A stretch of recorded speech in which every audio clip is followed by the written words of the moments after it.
take a look over there. That is a silver play button. Just got it. I should have gotten it like more than 4 or 5 months ago. I was supposed to get it when I got 1 lakh subscribers. When I applied, by then I was already crossing 1.5 lakhs. So that's how it goes. Stay hydrated.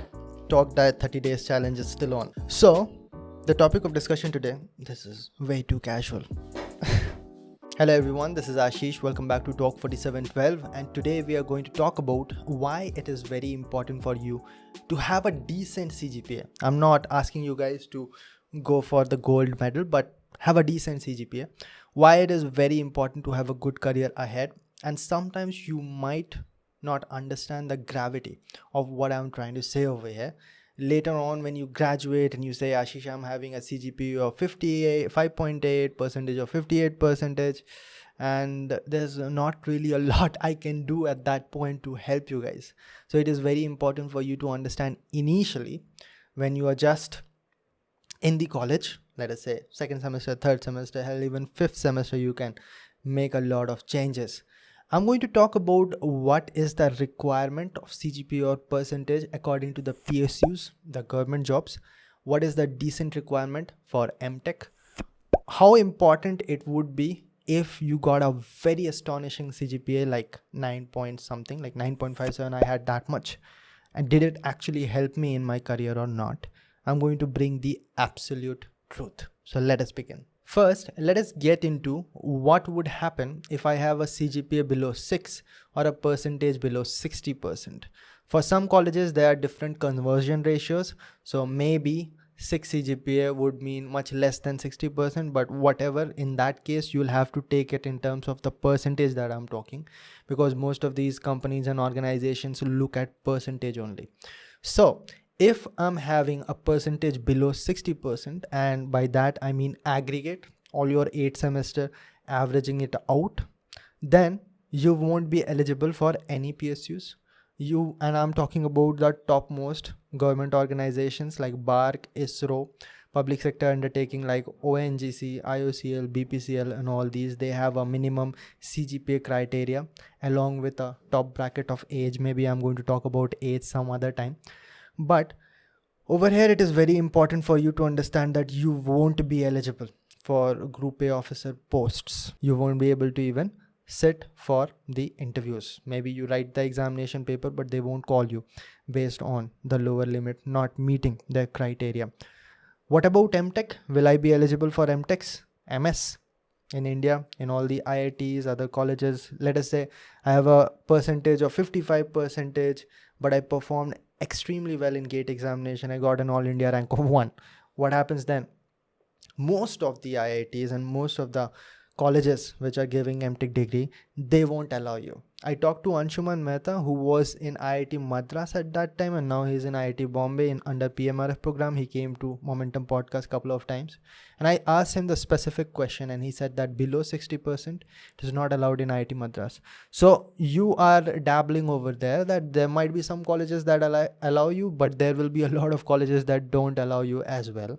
And by the way, these criteria might be very much varying for some of the IITs from one IIT to another IIT, and also it might be varying year by year as well. But to be safe, 60% is absolutely necessary. So let us say that I'm not having a percentage of 60% and I'm preparing for GATE examination and I'm in 5th semester. What should I do? I personally would tell you that just stop your GATE preparation right now.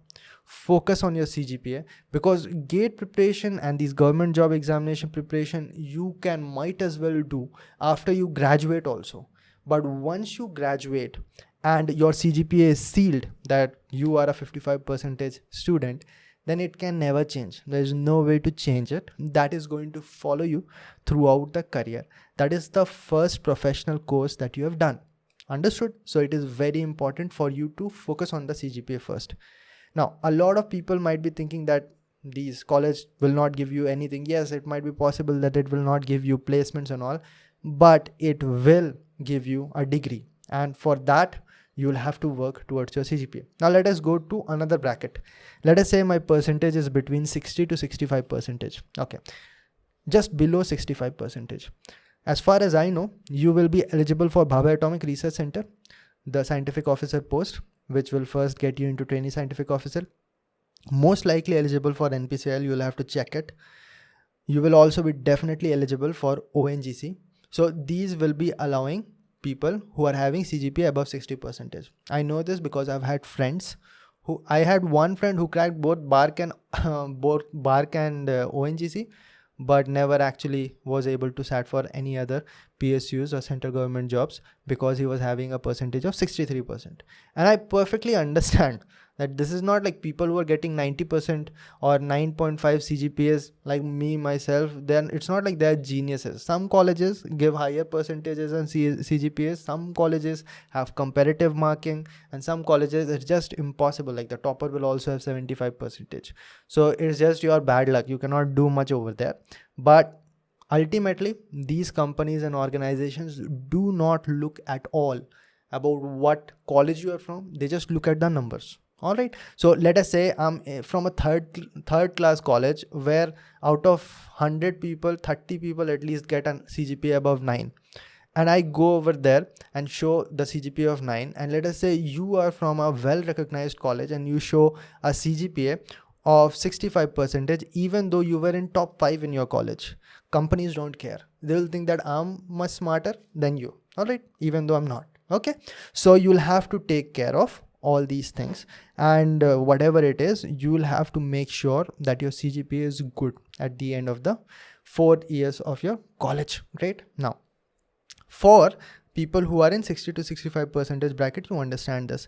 A lot of companies will not allow you, most of the PSUs will not allow you if you are having a CGPA of 6.5 below that or a percentage below 65%. Now, the most important point is above 65%, you are eligible for every government job, almost every. There's only one exception. What is that? Think about it. That is ISRO, Indian Space Research Organization, that has a bracket of 68%.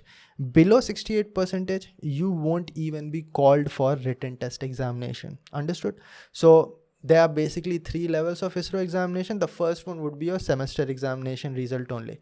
So above 68%, now you are really eligible for all the government jobs.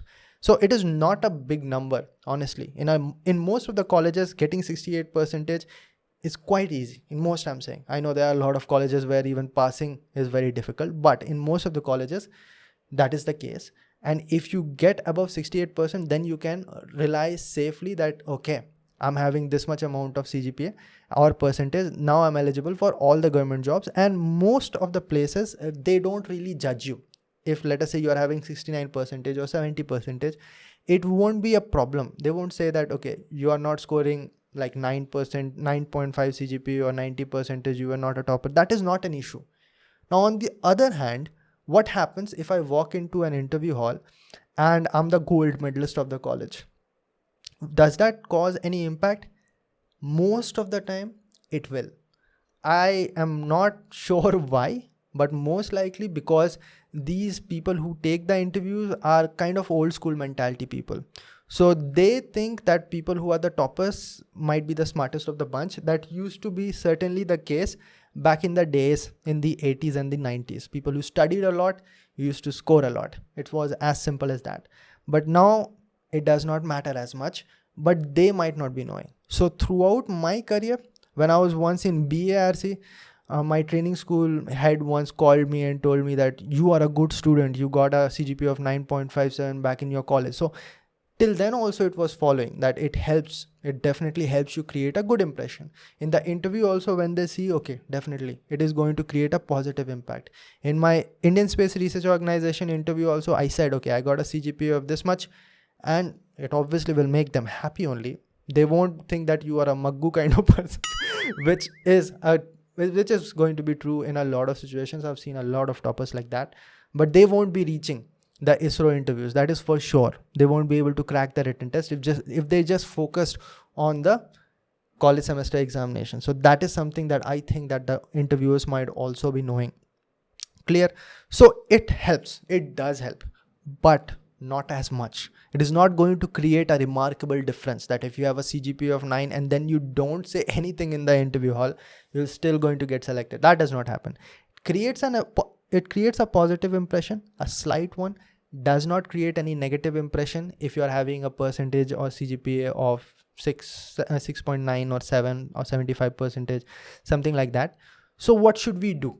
So I personally did work hard for my semester examinations for 5 semesters. My first semester CGPA was 9.42, second was 9.78, third was 9.89, gradually increasing. And then fourth one was 9.62, fifth one was 9.68, something like that. So at that time, after first semester, I started to not pay that much attention because I was sure that this is not going to help me much in my campus placement. But at the same time, I was very aware that I've created certain amount of CGPA or percentage, which cannot be shaken much. Like even though I get 6 CGPA now, it is not going to fall a lot. So the safe zone to be would be somewhere around 7.5 or 75 percentage eligible for everything, because I'll assure you that if you're preparing for competitive examination of national level, then certainly your percentage or CGPA is going to drop in your 7th semester, because that is just before your final examinations, which are of the national level nature. So for example, my 7th semester CGPA was only 9.2, which is not only for a lot of you guys, but it was the lowest that I had ever scored throughout my college life. Understood? So even though it dropped, my overall CGPA percentage turned out to be good only. So if you maintain very high CGPAs in the first, second, third, fourth semesters, then it will definitely help you. And a decent CGPA or percentage for most of the companies, most of the interviews would be somewhere close to 85% or somewhere close to 80% or 8 CGPA or so. So if you have that much, then you both have the buffer to have a little bit low CGPA in the coming up semesters, and also it will be very much creating a good impression. So these are the things that you should be knowing. Again, I'm breaking it down. If you want to be just eligible for most of the MTechs and some jobs like ONGC, BARC, then definitely have a percentage above 60%. If you want to be eligible for all the PSUs and government jobs except ISRO, then have it above 65%. If you want to be eligible for 100% everything, then have it above 68%. For safety, have it close to 75%, so that even if later it drops, you are not going to fall below that 68% mark. And you want to be creating a very good impression, then go for 8 CGPA or so.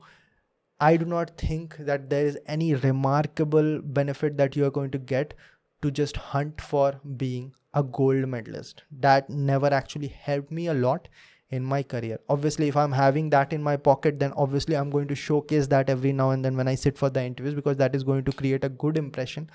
But it does not create any significant benefit, because I've seen a lot of people with just 68%, 70%, 63% sitting in BARC, ISRO and all. So it happens. It is very common. Got it? That's about it, guys. I hope that was helpful. Thanks a lot for you guys to make me achieve this silver play button. Yeah, there. That's all because of you. Thanks for the support. Any questions, put it down in the comment section and I'll reply to all of you guys. All the questions will be cleared. And also, if you have a suggestion for any other video, put it down in the comment section as well. If you are new to the channel, have not subscribed, we talk a lot about how to develop a career, a good career. I think I said develop or something.